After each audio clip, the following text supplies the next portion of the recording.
Hi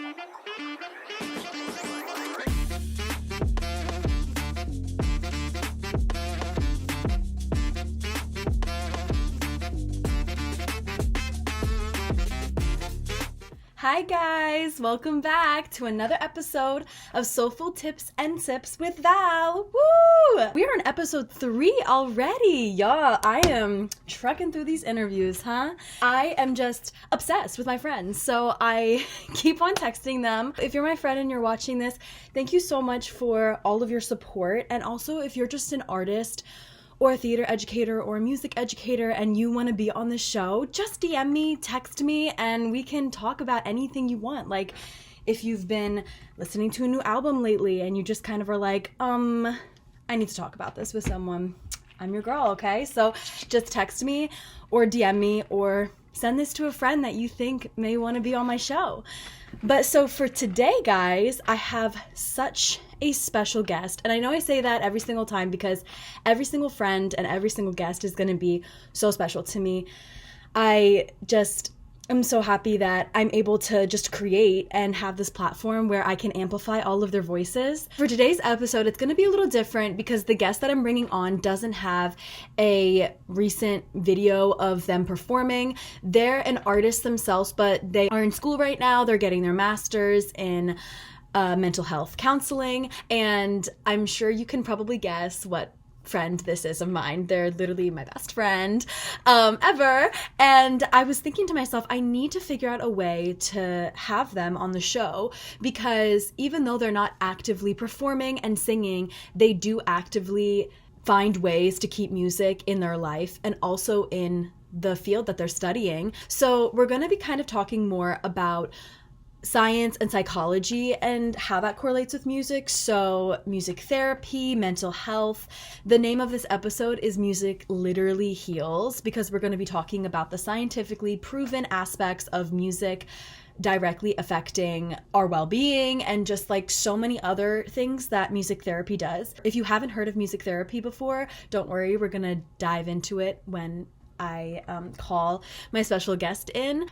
I'm going to split this into 2 parts. So we're going to have part 1, music therapy and mental health. And part 2 is going to be talking about the very, very talented artist, Kahan. And if you guys haven't heard of him, he's a folk/pop/alternative.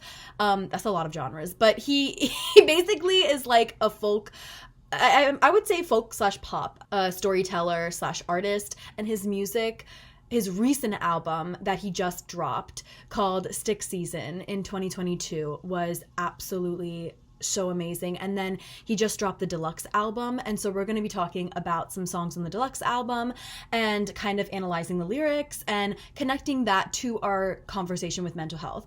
Okay, drum roll, please. The guest for today's episode of Soulful Tips and Sips with Val is Brianna! Yeah, Brianna Price, okay?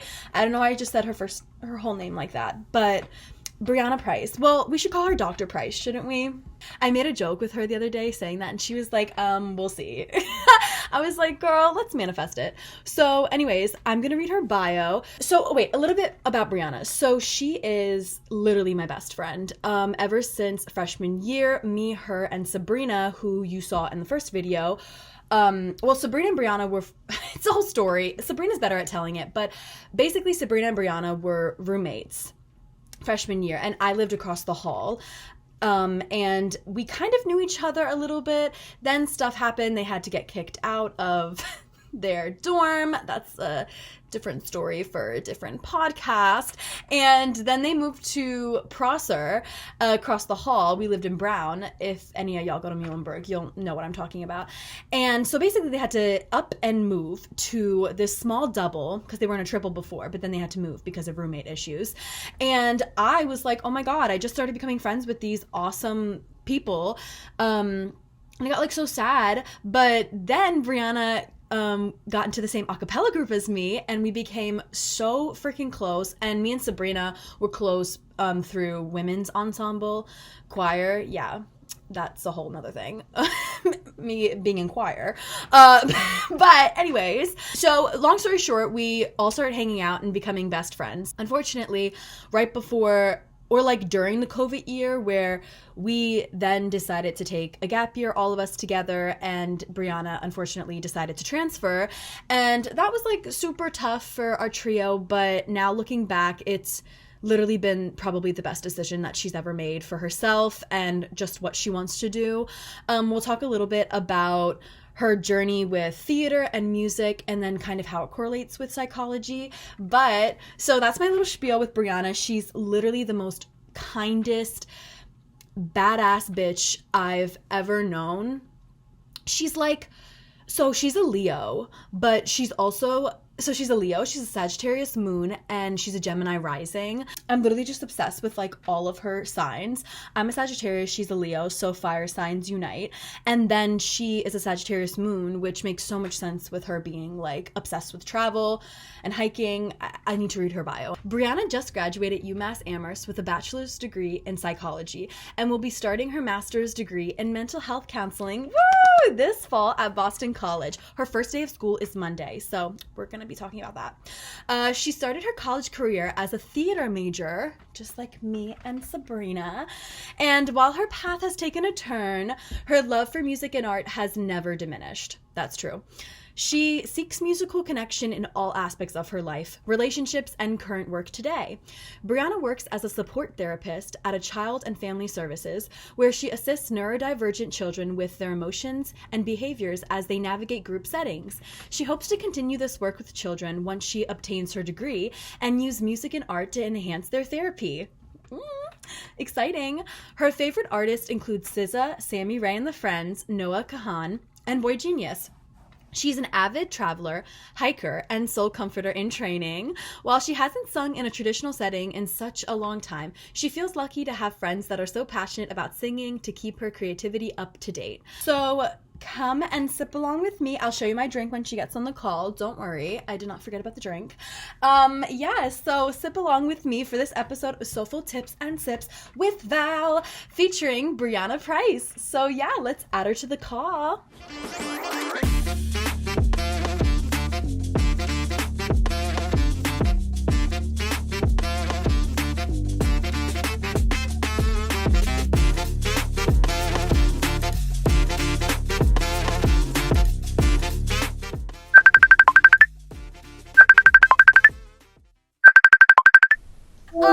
Hi! Oh my god! I am so happy to have you on my show today. Be here. I already told them what we're going to be talking about, but Okay. yeah, just to like reiterate it, music therapy, mental health, and then Noah Kahan. Is that how you say his name? Yeah. Okay. Kahan. Kahan. I know, I had to like re-record me saying it. I was like, Kahan. There's really a TikTok of people doing that. Oh my god, no, I was like genuinely confused. Okay, but anyways, so how are you? I'm doing great. I'm moving out of my house today, so my room's a mess. You're moving out today? Yeah. Okay, when you said September 1st, I was like, September 1st is move-in day. But then I was going to ask you because you said that classes start tomorrow. Yeah, so like I have to go to Boston for this week because my classes start, but I don't move into my apartment until Friday. So it's a whole thing, but Oh wait, leaving so then my house. where are you going with all your stuff? Just like gonna hang out at Alex's or? Yeah. Oh, okay. Alex is her boyfriend. Hi, Alex. Hey, shout out. He's probably listening. Okay, so for the most important part of the episode, what's your bevy? I made a screwdriver. Oh my gosh, as you should. A water with lime. Because it's 11 a.m. It's true, but I mean, it's not too early for alcohol. So yeah, do water with lime. Nothing's. Cute. Anyways, I talked already about your bio and like what your sitch is, but I want to start from the beginning. I just want to talk about your journey with theater and music, and then kind of like transitioning into psychology. So, okay, when you were at Muhlenberg, you balanced theater and then a psych double major. And you were in with theater with me and Sab, you know, it was a whole thing. And then COVID happened, and then you transferred, and you just were deciding to do psych. And I kind of felt like that was the vibe with you for a long time, but I just wanted to know, like, was that circumstantial just because you were transferring, or was that something that you kind of always knew, hey, I think I'm just going to do psychology, and, you know, everything else would kind of work out as, I don't know, life continues? And what was that feeling like when you had to kind of give up that major and transfer? Like, that must have been a big loss, I feel like. Totally. Yeah, so it was basically kind of everything that you said. So going into college, I knew that I wanted to do both a psych and like a music and theater type of major, and I knew I wanted that to be part of my life because I was also interested in high school, and I've always worked with kids, but I wanted to still my creativity that like I honed all through high school. Like I did music and I did theater, and it felt, I was like, this is more than a hobby for me, and I don't want this to just be a club. So like throughout my freshman and kind of sophomore year before COVID, low-key. That's what I did. But I also realized during that time, like, how passionate I really was about psych, and like listening to people in general. So I wanted to put all my energy into that. And so when I did have to make that decision, leaving Muhlenberg, I kind of, not that I left like my theater and music there, but I was like, if I'm going to transfer and like go to this school that's like not really focused on music and theater, then like I'm going to focus on like this part that this school is really going to help me with. And yeah, I started to learn also at the same time how I really could incorporate all of my creativity into mental health. While it was a big decision and it was kind of painful at the time. Yeah. It was, I'm happy with the choice, and I'm still able to hone into my creativity, and I didn't write off like theater and music for the rest of my life. Yeah, exactly. Well, that's what I was trying to say too. Like, just talking with you and Sabrina just about like decisions we have to make in college, it can be so like, oh my God, this is going to decide my life path. And a lot of mentors in college have told me over and over again, like, your major, like what you major in isn't like what you're going to do. Yeah. And now, and even when you're in college, even when I was in college, literally like, 3 months ago? So long ago. No, but I couldn't wrap that around my head as much. And not to say like if I were to go back I'd take different classes and like all that stuff, whatever, but no, it's a good thing to know that you can decide to, oh, I'm gonna major in psych. And also it depends on like what college you go to, what extra activities you do, because you were in a cappella and all this other stuff that you could balance. But yeah, like that you can do psych, but then also you're obviously not giving up theater and the arts. But what you said, like, about it being painful, that just kind of, like, is an emphasis on how important, like, the arts are and how they impact, like, all of our lives, even if you don't think they do. And I think that's a good transition into talking about music therapy, because a lot of, okay, well, first I want to read a definition of music therapy, because I don't want to just be, like, talking about it out of my bumhole. So I was doing some research, and okay, I've been obsessed with music therapy ever since like freshman year. I remember one time I was talking to Brianna and I was like, what if I like did that? And then she's like, what if? And then I was like, oh, and I checked the requirements and I was like, I don't want to learn how to like play 1,000 instruments, so I'm just gonna continue the theater major. But no. So I was looking, okay, so it's called this Save the Music Foundation blog. Leah Peralta. I don't know if that's how you say her last name, but she wrote this article called Understanding the Psychology and Benefits of Music Therapy. So this is her definition. I think it's so perfect for, it just like literally wraps everything up. Sums like the treatment plans and like what's available to you. So, okay, quote, clinical music therapy is the only profession that actively uses supporting evidence-based science to the creative, emotional, and energetic experiences of music for health and educational purposes. Music therapists use innovation, receptive listening, lyric discussion, imagery, performance, and learning through music to assess numerous areas of a person's emotional well-being. And then later on in the article, she goes on to like name specific things. So she says listening, singing, playing instruments, and producing music are just some examples of music therapy activities. I'll put the link in the bio, but I think that's like such a perfect summary. Yeah. It's a good summary of what it is. Tell me about, because when I read your bio, I was like, oh, I didn't know that you wanted, or you were thinking about incorporating music and the arts into your treatment plans.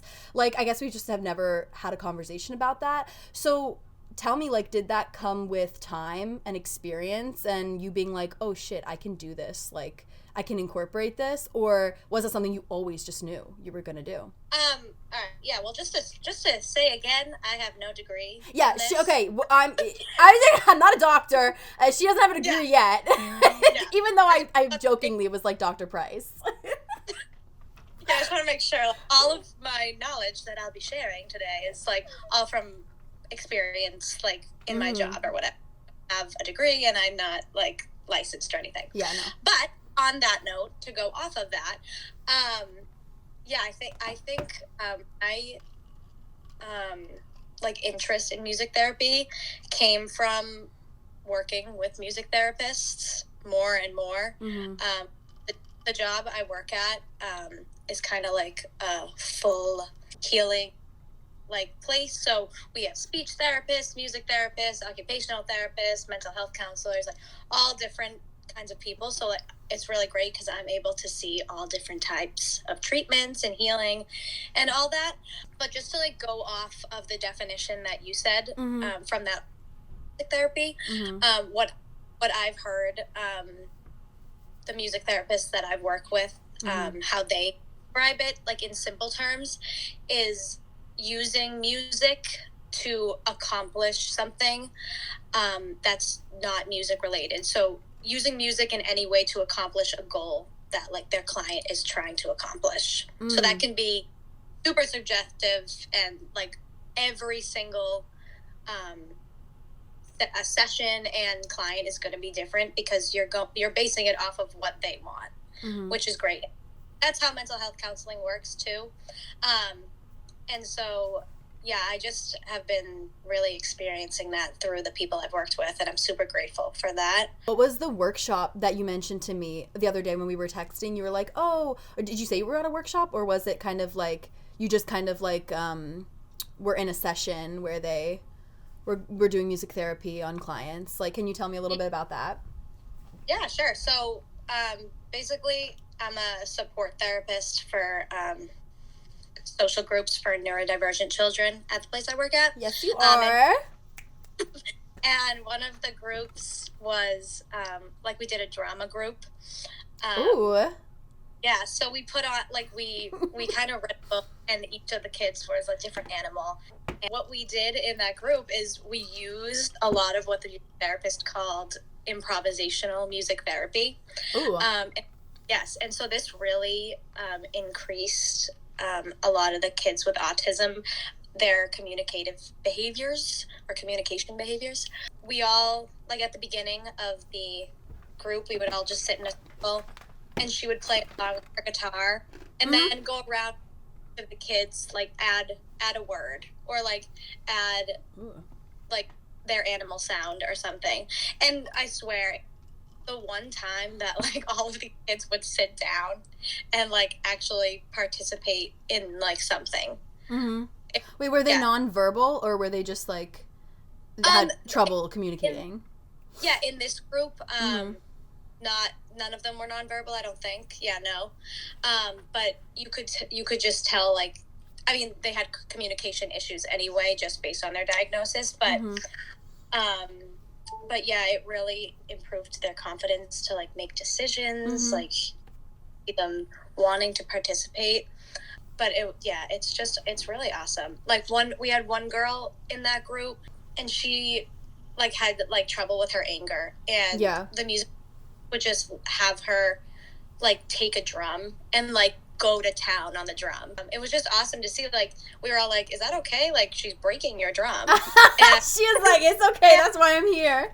Yeah, like, no, like, yeah, like, let her go. Like, she's gonna sync her body up to that drum, and like that'll help her like bring herself down and slow her down, because that was like another thing that she talked about too. That's really interesting, is that I forget what it was called, but was it with like the rhythm or like the actual beat of the drum? Yes. I think I read about that. That's like, it's scientifically proven to kind of like connect to the body and our emotions. Yeah.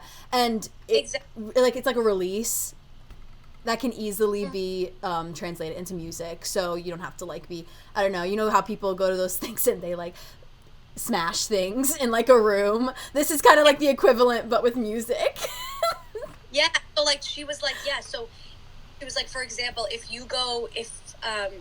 as a music therapist, if you go into a class something and you're trying to start a session with that class, and the class is like all over the place, like super heightened, overstimulated, energy all the way up, she's like, your first instinct is to want to play something that's like slow and to slow them down. But she says what actually works best is to match that energy that's through the music. So like play a loud like rock, like super song, and it will actually like sync to their heartbeats almost. So, like, okay, so that's specific. Yeah. That's like the heartbeat. Yeah.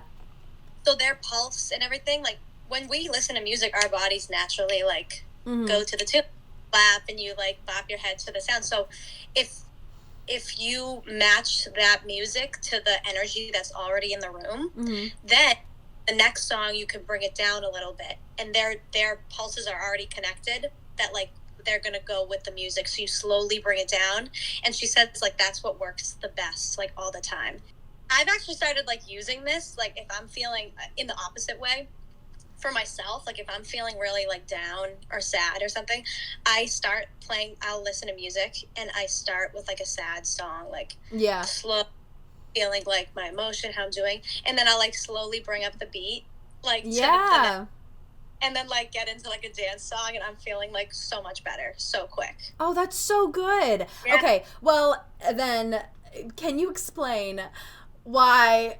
Okay, this wasn't a question I was thinking about asking, but as you're talking, I'm like, oh my god, this is very common. So I have like songs that I listen to, obviously when I'm sad, but sometimes I'm just like, oh, I just want to play. What if I just play this song and then like bawl my eyes out, like knowing that it's so fucking emotional, but I'm just like in the best mood. I'm just like cleaning, and I'm like, you know what? I'm just gonna play my sad playlist. Feel best right now. Yeah, like why do I do that? I'm like, it's mental illness, love. No, yeah, that's so common. I do the same thing. Yeah. I'm obviously not exactly sure why, but my biggest like guess would be like that it's just a cathartic experience. Like if you know, like if you're listening to a sad song and you get access to feel that emotion like just on your own time, like being in control of that emotion is that's true. Really cool. I think control is definitely something that we crave, especially with music. You can control anything you listen to and how you feel. So are you interested in like, I mean, I don't know, like what specific is there like a specific treatment plan that you're interested in incorporating, or it's just like the whole thing in general, like music therapy? I probably will incorporate that in treatment plans for my future patients. Is that just kind of like your vibe? Like for my degree, I'm just getting a mental health counseling degree, so I will not be like, I won't be able to practice music therapy like as a music therapist, but I can take like tips and tricks from them, and like I'm going to use music in my practice you know? But I'm not going to be like, I'm a clinical music therapist. But you can, but it's good though that you are in charge of like writing out certain treatment plans, because you could be like, okay, I would recommend this for you. And then you can like lead them to a music therapist, or you could just do like the blunt work of it. Like that's another thing I want to talk about. Like, okay, this may be stupid. Tell me if this is like, I don't know if it's probably not stupid, but I was thinking to myself like, okay, music therapy and then music as therapy. And when I think of music as therapy, I think about it like just me existing and like using music as like processing my emotions, and obviously not being in like having a music therapist that I go to every like other week. But that kind of attaches to your definition of what the professional music therapist that you had a conversation with, where the simple definition, what was that again? It was like it's like using music to accomplish a client's non-music goal. It's difficult to explain, because sometimes I'm like, I don't know how I feel right now, and then I'll find a song that directly tells me how I feel, and I'm like, oh my god, like that's how I feel, and I just want to send it to people and be like, this is how I was feeling. I circle the lyrics. Yeah, it's so weird. So my next question has to do with kind of what we were talking about like the other day. You were texting me and we were talking about this interview, and you were like, hey, I actually have done a lot of research recently about like the psychology of music artists and like why people choose to listen to specific genres or certain artists. I don't know, like I'm so interested in what you were researching, because I am so drawn to I feel like the whole point of this podcast is me kind of being like, music is for the soul, and I feel like my soul is really kind of drawn towards R&B, funk, soul music, and I don't know what it is about it, but I do know what it is. It's the specificity of the lyrics. It's kind of like, I feel like I can become my alter ego when listening to this music, but I also can become my true self sometimes, or I don't know, I can become whoever I want to be when I'm listening to this music, and it makes me feel so liberated and free, and sometimes it's sensual, sometimes it's sexy, and like I feel like it's a world that only I understand sometimes. And okay, I'm low-key not asking to be diagnosed, but I just want to know, like, in general, I feel like that's very common for R&B music, just like anybody who listens to it. It's kind of like that's the vibe that you're gonna get. And that's why genres are so important when dissecting them. But what was the psychology that you kind of like researched about why people listen to certain music? Music preferences are actually linked to like our personality traits and like who we are as a person. And obviously your moods, like it seems obvious when you say it, like obviously, but and then your moods will kick what kind of music you want to listen to. Yeah. Like when you're sad, sad music and whatever. Yeah. But yeah, so like just like your music preferences are gonna change over time based on like who you are, like how you see the world and what's going on in the world at the time. But like lyricists today are so much more truthful than they have ever been. It's like it's more about like emitting an emotion and telling a story than like just like having a like good beat, which is like when somebody likes the same artist as you, like you have an automatic bond because you can resonate with lyrics and you assume they resonate with the lyrics. So it's almost like an imagined group therapy that you're having by liking the same artist or liking the same song, and that helps people feel like they belong. Like I've read about fandoms a lot, and like the social psychology. This is interesting. Let's talk about that. Yeah, like the social psychology of fandoms is so interesting, because like fandoms is like a club, and like even if you don't even talk to anybody, I love them. You're a part, like that's your family, like that's like, because you know how they feel. Basically, you think you know how they feel because they're listening to this music. You feel a certain way when you listen to this music, so you're like, oh, they must feel like that too. And then, but this like imagined community that we get from fandoms, like I've read how it can become like negative sometimes. Yeah. It can turn into that obsession or like an isolation. Like if you could just fully isolate, like this is my whole life, like I have my people, whatever. But yeah. But I think it's like a really cool thing, like the imagined community idea of fandoms and how like if you listen to music, you have a group of people that understand you. And like going back to like you saying like, oh, R&B is my favorite genre. It's like my soul music. Yeah. That's been researched a lot too, just like different personality traits linked to like different genres of music, and they make sense like when you think about it. Like pop music is very like for extroverted people, stuff like that. That's what they say. Me personally, I like indie and folk music. I'm like getting into that a lot more recently, and I think it might be because of my interest in psychology, like becoming more and more like researched, because like folk indie music is all about like storytelling and all about the lyrics, and yeah, it's so interesting to me to like read about the psychology of music and like how that works. Oh my gosh, I was so in it. I was so into what you're saying. Yes, that's so true. That we could go to one of two ways. So I'm gonna go the music as a love language way first, and then we can talk about more specifically like your interest in folk and alternative indie like kind of genres. I was like automatically drawn towards Brianna just like as a person and a friend because I knew that her love language was music as well, after kind of like realizing, oh, okay, like getting her texting style and how I text, how she texts, how we communicate, and like it's just so easy for me to communicate through music, as we've been talking about like this whole entire time. But sometimes it's just like, oh my god, like you need to listen to these songs. And it's like, I love these songs and I'm going to share them with you, but sometimes I listen to a song and I'm like, no, Brianna needs to listen to this song, or like, Sabrina or like my sister needs to listen to this song. Like, not only because I love it, but sometimes it's like, oh, I like this, but I know who's gonna like it even more. I wanted to talk about like, do you consider music as one of your love languages, and what feeling do you get when somebody sends you a playlist, or when you want to send somebody like song recommendations? What comes to mind for you? Like, how do you feel? Do you feel safe? Do you feel like these are my people? I know. Well, it's wait until we get to part 2 with Noah Kahan.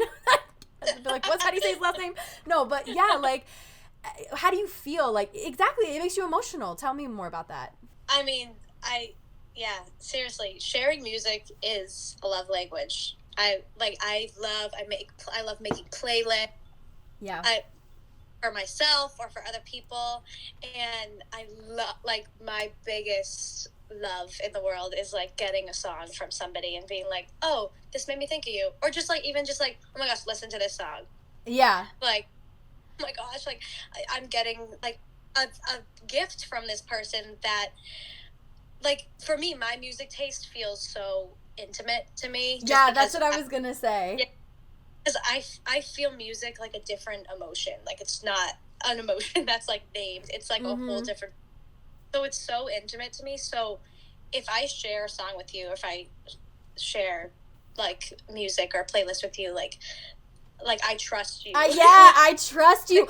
Oh my god, yes, I'm the same way. Like yes, I give my energy out very selectively. Like, even though I'm a very extroverted person, but I do consider myself an extroverted introvert, it takes me a while to open up a little bit, and I feel like music kind of bridges that gap sometimes with people who I really care for, and I'm like, okay, I actually care about you a lot. Like, I don't know, I've noticed that, like, making friends sometimes I can be a little like, oh, okay, like, we'll see. Like, we'll see how this goes. I mean, obviously, I'm very friendly, and I'm very, again, like, extroverted, and I have a lot of acquaintances, but I don't consider people my close friends until, like, we kind of cross that barrier. But I do think that music and like having the same interest in music, that makes me like you like even more. Just like what you said, it's such like you said your music is intimate, but I think just like the act of sending like music to another person is like the biggest act of sending like I love you, like, you know what I mean, to the other person. Or not even like I love you, sometimes it doesn't have to be that, it is to just be like, you know, I trust you, like you said.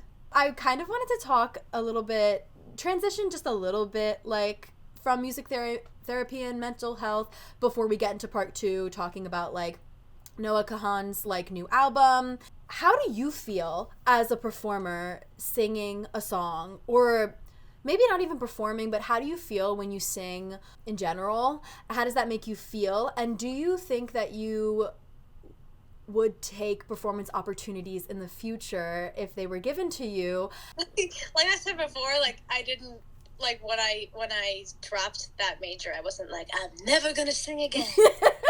I like I still have the same feeling when I sing, and I still have the same feeling about performing, and how much I love it, and how like good it is for your body and your soul to like have music in your life. And performing it is just sharing that emotion and sharing that soulfulness with people. And I think that's amazing and beautiful. And I would love to perform like in the future. And I know. I want you to perform with me so bad.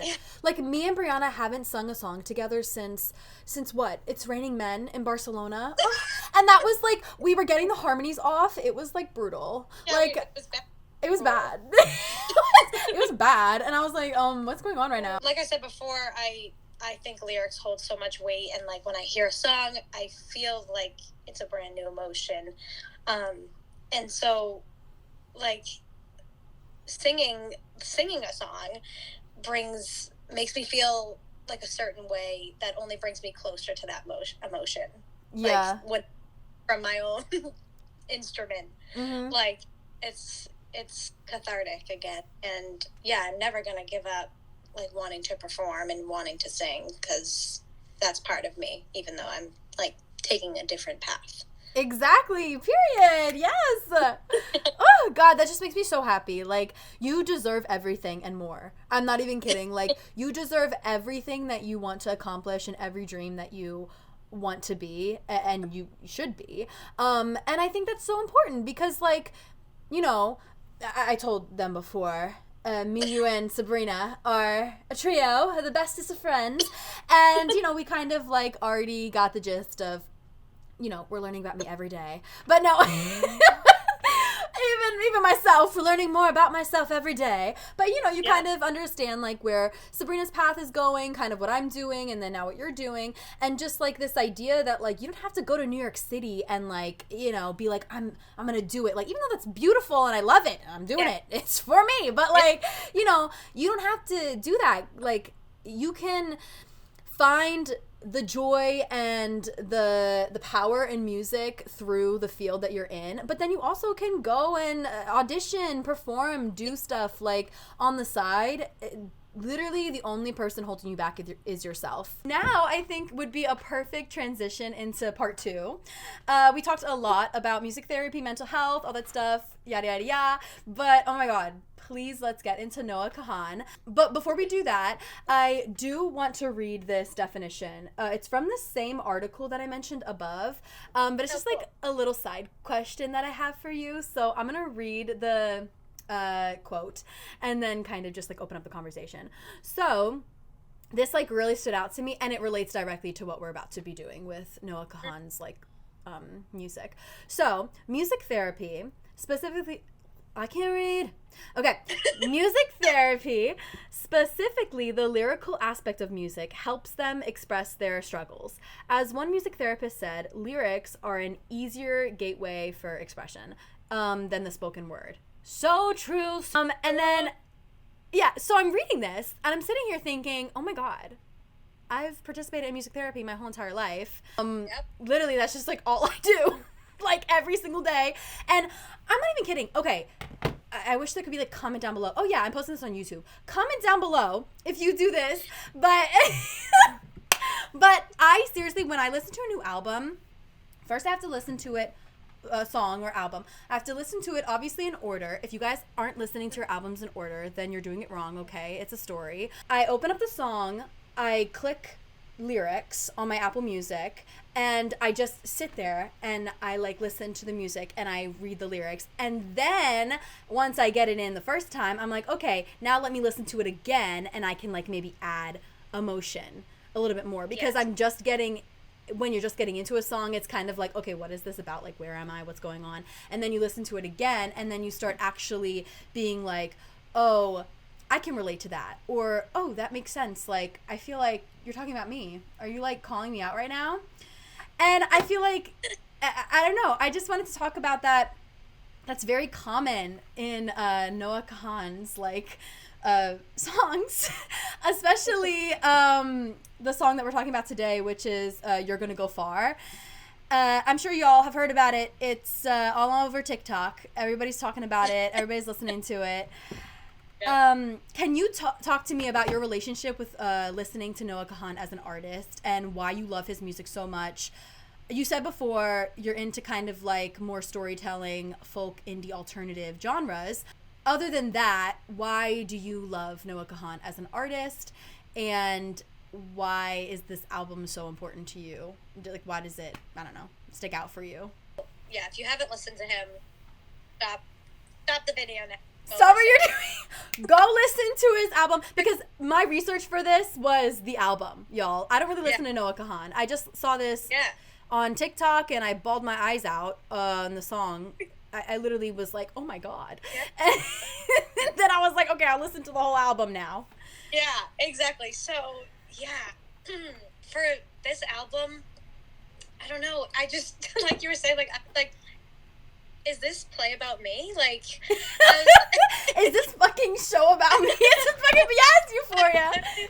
Yeah, like, I was like, so yeah, I agree with every single word you just said, and I'm gonna go bawl my eyes out. But, so, I think I just understood him so much in this album that, like, oh my gosh, like, you're amazing. And just like him as an artist too, like, he does so much. He started like a foundation for raising money for mental health, and like just does so much for what he's actually talking about. Well, his music is directly correlated to mental health, y'all. Like, oh yeah, that's what he talks about. And it's so specific too. Like, sometimes you listen to a song and it's very poetic and it's very metaphorical, and you can be like, oh my God, like, this is how I feel about my journey, like, you know, blah blah blah blah, whatever it is. But he's very specific, and maybe that like kind of lures you into more. You're like, thank you, like, you're straight up, like, yeah, ouch, exactly. Exact medication I'm taking. But like it, like he talks about addiction and like transition and depression, anxiety, and just like feeling like shit. And it's like, wow, it's like going back to that, like, wow, I'm not alone. Like, this is like a group therapy session because I know other people are feeling like this because other people like this music. Yeah. So it's like, love it. Love that he takes so much time to like write a story. So specific. And also, okay, but I did want to talk about when we start dissecting the lyrics, like, after I'm going to ask another question, then we'll get into it. But I wanted to talk about how, okay, yes, he's specific, but more importantly, he's very general, which makes it easier for everyone to relate, because he's like he's the narrator, but he's not saying a name. He's saying she or her or they, and that's where you can insert yourself into the story. And I was thinking about it, like, when I was listening to his music, and I was like, oh my God, like, I could be thinking about anything that has nothing to do with another person's struggle when they think about this song, and it still hurts. It hits so perfectly because he's not being very specific. You know what I'm trying to say? Like, he writes a lot of his songs, he writes from his own point of view, like he's the narrator. Yeah. But he's also talked about how a couple of his songs are like not from his, like, not him. Like, he's writing I love it. I love when artists do that. Yeah, if you've listened to Dial Drunk, it's like on the deluxe album. It's the new one. Oh yeah. But he talks about that song. He says the narrator of this song is like not reliable. Like you have to like out like who's right. Like the person who's narrating the song isn't always has good. Like isn't always like has the best intentions for the other person. So it's like really interesting how he writes. On the same topic, so in my notes for this interview, I have a quote that I took from The Insider. I'll again link them below. The whole article is so good, but it's what he says specifically about his album. So he says, quotes, this is about the Stick Season album. So he says, it's the time between peak foliage and Halloween and the first snow, when all the leaves are off the trees. It's time of transition, and it's super depressing, Noah Kahan explained during a Zoom call with Insider in late September. Quote, I can't even enjoy fall because I know it just means that winter is coming soon, and it creates a lot of anxiety, he added. So people in Vermont say it's stick season, and no one really likes it. Oh my God, like, please tell me more about seasonal depression in one fucking, like, quote, please. Like, the changing of seasons is such a good metaphor for, like, transition and how we feel when you're in a transition in your life. Like, I'm in a big transition in my life right now, going from graduating college, coming back, living with my parents, and then I'm looking for a job before I move to New York City, or, you know, moving to New York City in November. And, like, this transition is hell.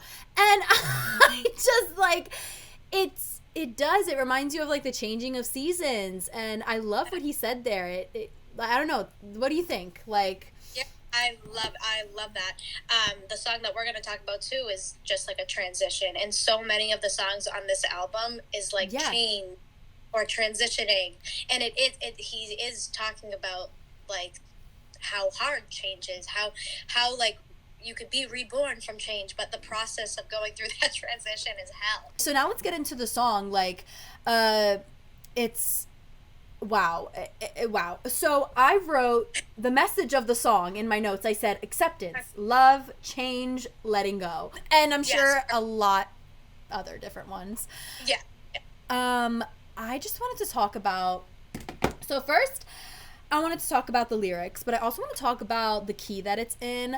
I remember talking about this hashtag music minor over here in college, and whenever you listen to a song in C major, I remember talking about this in my class, in like one of my classes. I think it was like music history or something. It kind of gives you like this, you know, C major, it's easy. There's no no sharps, no flats. You know, straight up. But it's kind of sometimes campy, you know. But what I remembered specifically from this class was my professor saying it kind of gives you like this pure innocent vibe. Like you're innocent, you don't know what's coming next. Like it's, you know, and this song, it's in C major. And I was like, oh, because, you know, so I write for a music blog, right? And I've only written one piece. It's called Barely Everything. I'll link my stuff right here. Yes, please support me and support this small music blog. We basically just amplify underrated artists, yada, yada, yada, whatever. But ever since college, I've been so interested in dissecting music and kind of analyzing the anatomy of the song. I always am like, what key is this in? Because it matters. It matters so much. And like I was saying before, so I was looking up, what key is this in? It sounds so familiar. And it's C major. And I was like, that's interesting. And I was thinking to myself, oh shit, like, I feel like a kid. Like, I feel like such a kid when I listen to this song, which directs, it correlates so perfectly. And I wanted to tell you, I wanted to ask you if you do the same thing that I do, which is every single time I listen to a song, and I don't know if this is just me, like maybe this is like a creative thing I do, or maybe this is a common thing, but I create a whole music video in my head, like of the song. And it's so specific. Sometimes it has to do with me. Sometimes it has to do with other people's, imaginary situations. And when I think about this song, just like everybody has been putting on TikTok, like, you know, uh, they put themselves in the narrator's perspective, like they're talking maybe about somebody like moving far away from home, like the eldest daughter leaves and misses all the special events, but you know, the narrator is kind of like being like, it's okay, like you don't have to feel guilty about it anymore.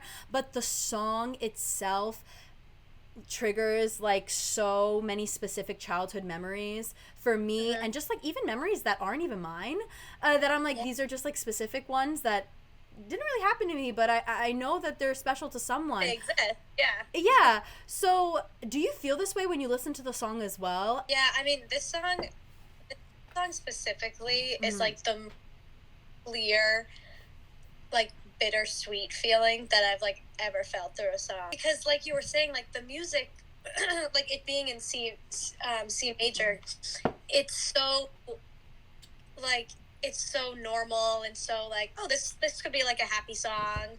It could be a happy song. You're like, oh, okay. Like when the first couple lyrics start going, you're like, okay, like this is like we're happy, and then it starts getting into the chorus, and you're like, oh wow, like this is so heavy. Like the lyrics kind of contradict what the music is saying. Wait, let's talk about that though. So I wanted to talk about how this song has a very odd and unique song structure. So usually we have like a verse 1, a verse 2, a verse 1, a pre-chorus, then chorus, verse 2, pre-chorus, chorus, then you have bridge, chorus, end, right? This song is different. And so first of all, again, I didn't know anything about Noah Kahan until, you know, Brianna was like, I listened to him like religiously, so let's talk about him. And I was like, you know what, I do want to talk about him because a lot of people online are, you know, really like hyping him up. So I look and I'm like, oh, this is the song everyone's listening to. I look it up. I don't even recognize it. I'm like, what is this song? This isn't the song. This isn't the song that everybody's listening to, because he goes with the structure. I don't know if this is common for folk music. Let me know if it is. But yeah, verse 1, then he goes into verse 2, and then he goes into the pre-chorus, and then he goes into the chorus, and then he adds a third verse, and then he does pre-chorus, chorus, outro.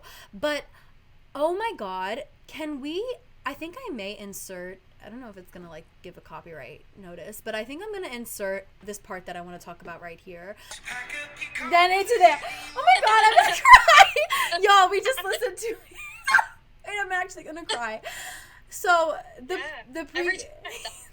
every time I was like, how am I going to get through this? So the pre-chorus, that part that you guys just listened to. Okay. When I'm listening to that song, it's like prepping me. It's prepping me for the chorus. And at first when I was listening to it, I was like, I feel like this is maybe like it's prepping me for the acceptance and like the letting go, but it's not. It's already accepting and letting go. During this part, he goes in the lyrics, it makes me smile to know when things get hard. And then it goes into this beautiful harmony. And there's no drums, there's no nothing. It's very like acoustic vibes, and I feel so intimate. And when I think about, right? And when I think about like the music video in my head that I'm thinking about, the songs, the lyrics and the melody, the music kind of like makes me think of, maybe it could be me, or maybe it could be like a father or like a mom, you know, just doing regular everyday activities and missing their daughter or son or whoever who moved out of the house, to give like a general example. And, you know, shit happening, like, you know, things keep on going. It says, it makes me smile when things get hard. So like maybe they just got in an argument, and, you know, like I'm happy that they're not here for this. I'm happy that they're like living their life, or, you know, like while I clean shit up in the yard, you'll be far. Like, okay, I'm here living my everyday life, just, you know, as simple as that, cleaning shit up in the yard. Nobody wants to fucking do that. And then it's like, you'll be so far thriving and living your life. Yeah. And then he gives you time. He gives you a like 5-second break. No, he literally, like, because that is, it makes you want, like, it makes me so emotional. Oh, I love it. Like, yeah, like what I think about when he's just talking to the person, or she's talking to the person saying like, oh, like, I'm gonna be here, like, this place like used to be good, but now it's kind of just whatever, and I'm gonna be doing the same thing here, and I'm so proud of you that you get to go off and you're like, I'm thinking about you thriving, living your life, and like no matter what happens here, like you're gonna be doing good, and that will make me keep pushing through this like regular life that I have here. And then he lets you sit with that, and you're like, yeah. And then he goes, pack up your car. So he's like, go ahead. So pack up your car, put a hand on your heart, say whatever you feel, be wherever you are. We ain't angry at you, love. So he refers to whoever you're talking to as love. You're the greatest thing we've lost. The birds will still sing. Your folks will still fight. The boards will still creak. So everything's still going to be the same. We ain't angry at you, love. We'll be waiting for you, love. Like, oh my God. That's just... Like, no matter, like, we're always going to be here supporting you. I mean, to talk about guilt just festering. Like, yes. Not even just in family settings, but just like... anything, like feeling guilty that you're putting yourself first sometimes, all the time. And that is such like it's so reassuring. And when he goes into the chorus, then the whole band joins and everyone agrees, and it's just so accepting. Everyone agrees, like, okay, go, we're behind you, like, let's go. Like, it's kind of like well, should I do this? And then he's like, take that leap. Like, and okay, I don't want to make it like strictly like family related. It could be you talking to your best friend, or you could be talking to your long distance friend, or you could be talking to anyone. That's what's so beautiful about this music, is that it's not, love. Who is love? Who are you talking about? Because like, I think like, sometimes my friends or my sister, my sister, she's listening to this, but sometimes she'll be like, oh, I want to move to Alaska, or like, Sab says, oh, I want to move to Canada, and there's a part of me that's like, oh, but you'll be so far away from me, what are you even talking about? But then you think like, then you kind of back down and you hear songs like this, and for me, I hear songs like this and I think, you know what the fuck, why did I even react that way? And I'll send a text. I'll drop the text and be like, what I said earlier, disregard everything I said.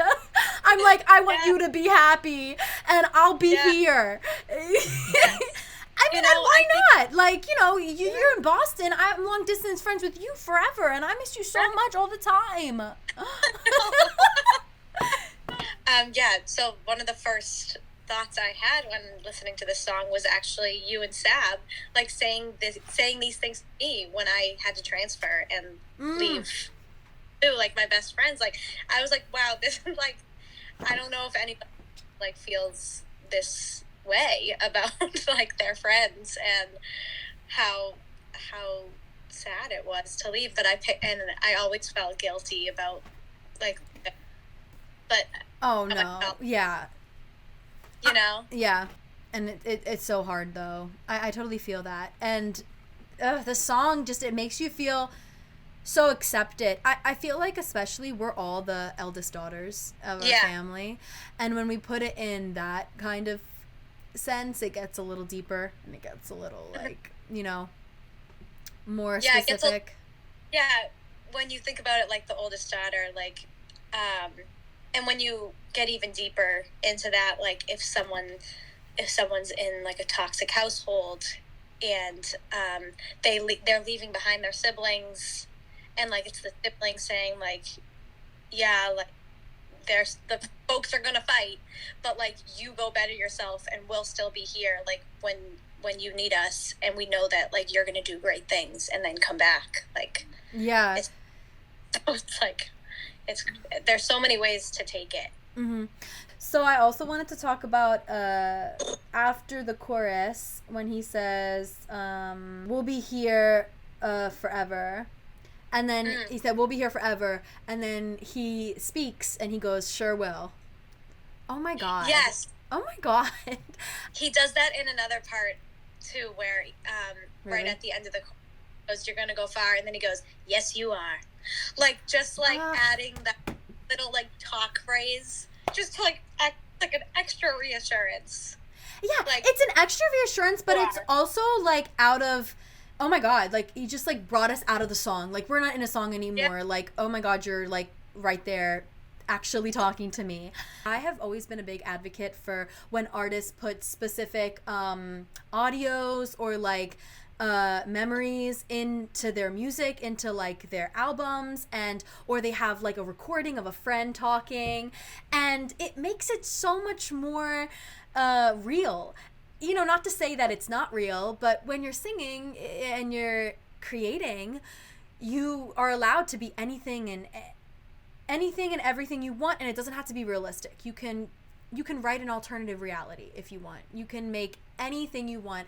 And I think this, just like him going out of singing and being like, sure will, and then the music just gets like, you know, so reassuring as well. Like it's just beautiful. And then at the end I wanted to talk about how at the end of the song he doesn't like end it like, you know how some songs they end like, ooh, like, ooh, you really cut me off there. Like, you just ended the song. Like, great. Whew, that's right. Tell me about it. But for this song, he keeps, like, he keeps the outro so, I don't want to say long, but it kind of, yeah, it's kind of a little long. Like, he makes an outro.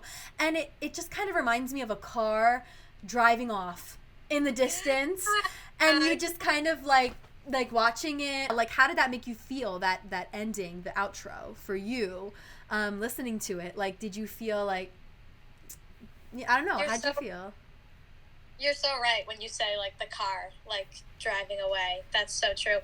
Yeah, he like fades us out and he's like, all right, like this was the conversation, like you don't need to feel bad feelings anymore about you leaving, like we're gonna be okay. And I think it's important that it's in C major, not only because I said the thing about like childlike innocence and, you know, being pure, all that stuff that C major is associated with, but because it's like it's not that deep. Like, it's not that deep. Just do it. Just do it. Just go. Live your life. Yeah. It's okay. Doesn't make me feel like I'm putting on a song. Like, it makes me feel like I'm putting on a song and then I fucking bawl my eyes out because it's really sad. But because of everything we just talked about. But I'm also like, okay. All right, continue the day. I wanted to talk about Growing Sideways real quick before we kind of wrapped things up. This song really stuck out to me. Oh. Here it is. This is the song that specifically says, okay, I took my medication, I poured my trauma out. That's the first lyrics. Oh my God. And then, you know, he basically kind of like paints a picture of him in like a therapy office, I guess. Like, you know, he's in therapy, then he's cured. That's what he says. I'm cured, whatever. And this idea, this metaphor of like growing sideways and divvying up your pain in different like puzzle pieces and kind of just like putting them, I don't know, in different parts of yourself and your body, emotionally and mentally. I can relate to that so much. So the part that stuck out to me was, yeah, it's better to die numb than feel it all. And I wanted to like get your opinion on that, not only as like obviously a soon to be therapist, but just like listening to the song as a fan and like feeling it. This is like the whole like theme of the song.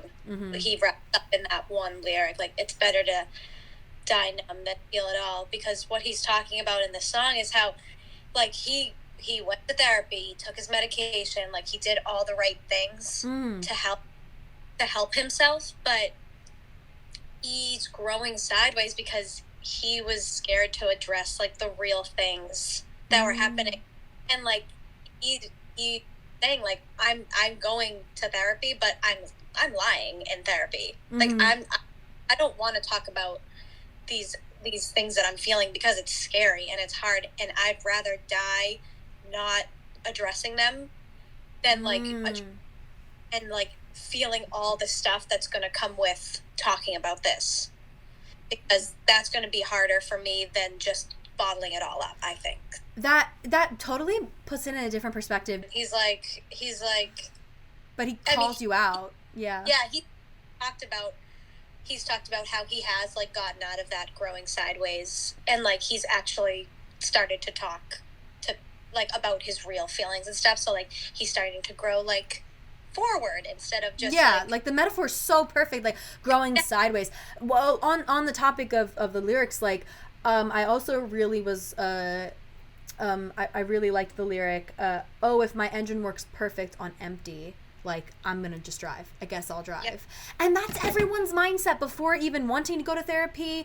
People, you want to try and like build a healthy relationship with someone, you call them out for stuff, you start setting boundaries, all that stuff, and it's like, well, you know, and it's like, you need to go to therapy, like you need to just like continue the stuff that I'm doing too. And it's like, no, I don't need to go to therapy, like I've lived my whole entire life. That's how I interpret it. I don't know if that's correct. Like I have a similar interpretation for that, like how people are like, oh, my problems aren't big enough to go to therapy, like people have it worse, my engine works perfect like how it is, like why, like so I can get from A to B, even if I am struggling, like I'm like able to make it through. So like whatever, like when you could be working on yourself and making your time so much easier. Another line in that song is like, I'm still angry at my parents for what their parents did to them. Yep. I didn't expect it going that way. Right? So it's like, he's like, I'm angry at my parents because they gave me trauma, but it's not their fault because their parents gave them trauma. Mm-hmm. So like, he's talking about like the generational trauma there, and like how hard it is to break that cycle. And that's like another form of growing sideways is generational trauma, and how hard it is to like for a parent to break that cycle. Yeah. So, okay, I always end my sessions, my show with kind of, I just want you to give anybody listening or watching, like, what advice would you give someone listening to this? Maybe they're younger, or maybe they're just our age, whatever. Just what advice would you like to get out there as somebody who did not study theater and music in college, and you're on the psychology track, and you're very interested in music therapy and just like, you know, music being your love language? What advice would you give somebody kind of doubting themselves and being like, I can't do it all? I think my piece of advice would be that there's so many like paths that you can take, and there's so many different, like, I know we're not like, talking about careers, but like there's so many careers that like you don't know exist that you can incorporate your creative side to. So just don't feel locked in to a path. Be open to bringing your passion in, and bringing in like what you think is a hobby but makes you feel good. If you're doing something, like if I'm not bringing creativity into my practice, then I'm not going to be the best version of myself, and I'm not going to be giving my clients the best version of myself. So like I know that I need to add in my creativity because that's who I am. And like hone into all of my different areas. So hone into all your different areas and your passions, and try to create something new out of like a bunch of who you are instead of just one specific thing. Yeah, I agree 100%. That's so good. Especially the thing you said about take your hobbies, and even if you think it's a hobby, and incorporate it into something bigger. I'm telling you right now, whatever you consider a hobby is important, and it's needed to be shared in the world. And it's not, hobby is such a, oh, that's a hobby. It's a, you know, a word that kind of throws it to the side. Like your projects and things that you're creating and things that you're doing are not what society would consider a hobby. It's important. And just like I said before, but like it's important, and art is important, and being creative and the stuff you have to say is very just, it's needed. So I would say, like, just like Brianna said, there's no one path, even if you're talking about career paths. I mean, you know, I could be a real estate agent, but then I don't consider myself that to be my life. You know what I mean? Like, you could do whatever. I mean, I know it's kind of like, overwhelming sometimes when it's like, just do it. You could do whatever you want. But like, if you really sit down and think about, you know, what brings me joy, do that. And just do that. Find ways to do that. I hope that you guys enjoyed this episode. I'm so grateful for Brianna, having her as like one of my close friends, and also just like knowing her as a person. She's so knowledgeable, so smart. I can't wait to see like what she does with her degree. First day of school tomorrow. With her degree, and just like how she's gonna bring music to her patients and treatment plans. And oh my god, music therapy saves lives 100%. Just like the title of this podcast, music literally heals. Okay, that's what I'm naming it, and that's what it is. So okay guys, we're gonna end with a cheers. Oh my gosh, my drink is gone. Yeah, same, but whatever. we'll pretend. So what are we cheering to? You can give us a cheer. I'm cheers to being honored to be on this podcast and having a conversation. And also cheers to believing in yourself, just doing it, just like Shayna said last time, just do it. Let's do it. No, but seriously, just like take advantage of every opportunity that comes your way. There is no one path, okay? And music heals. Cheers to that. Okay, cheers. Cheers. I'll see you later. I already have a special guest in mind, but I'll keep quiet. So we'll have to see. Please tune in. And yeah, we'll see you guys later. Bye. Bye.